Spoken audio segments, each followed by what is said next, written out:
We're here with Sean, and if you saw his last interview segment, you know, although he is a bit bipartisan, he's a Trump supporter. You a Trump supporter, Sean? I am. Okay, what strengths do you think that Trump has that would serve us better in the next presidential term than Biden has? That's a very excuse me.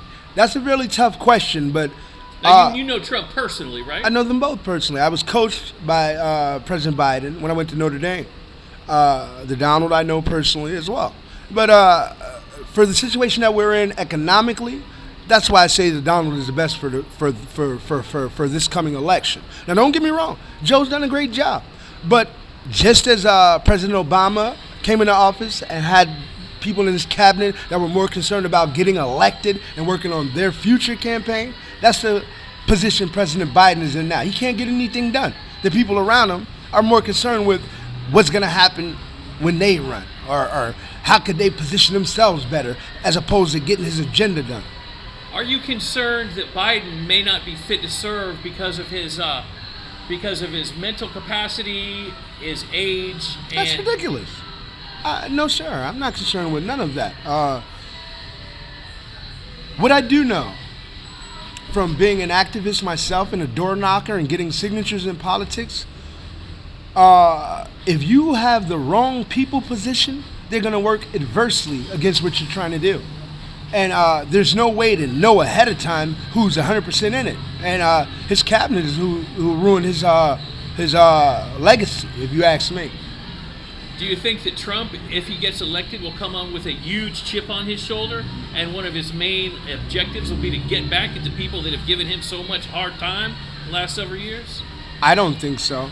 I think Donald Trump is an economic genius, and I think he's the best person positioned to get us out of this debt and get us back to surplus. Now, just to play the devil's advocate here, whenever I'm talking to someone and they tell me they like Biden or they like Trump, I tend to play the devil's advocate, and I've got an easy job this time, folks. Does your perception of Trump's relationship with Mr. Putin concern you? I'm not familiar with the relationship with Mr. Putin. Well, you may recall he never said a bad thing about Putin. I can't ever remember saying one bad thing about Putin. Everyone else does. But Putin could do anything, and I don't think Trump's ever said anything bad about him. Now, not to give people watching the wrong impression of who I support, folks, please comment, and please leave an example of anything that Trump said bad about Putin, if you're aware.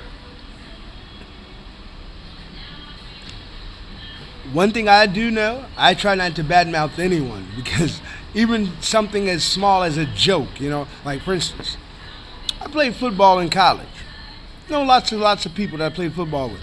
You make a joke about a guy, he might not say nothing then. 5-10 years later, he still has it in for you because it's something you did in the locker room that everyone laughed at. You know what I mean? Gotcha. Yeah. So I'm always. What college did you go to? Oh God, I went to tons of schools. Where'd you play football? Lots of schools. Where's your favorite place you played football? My favorite place? Favorite college where you played football? Oof, that's tough.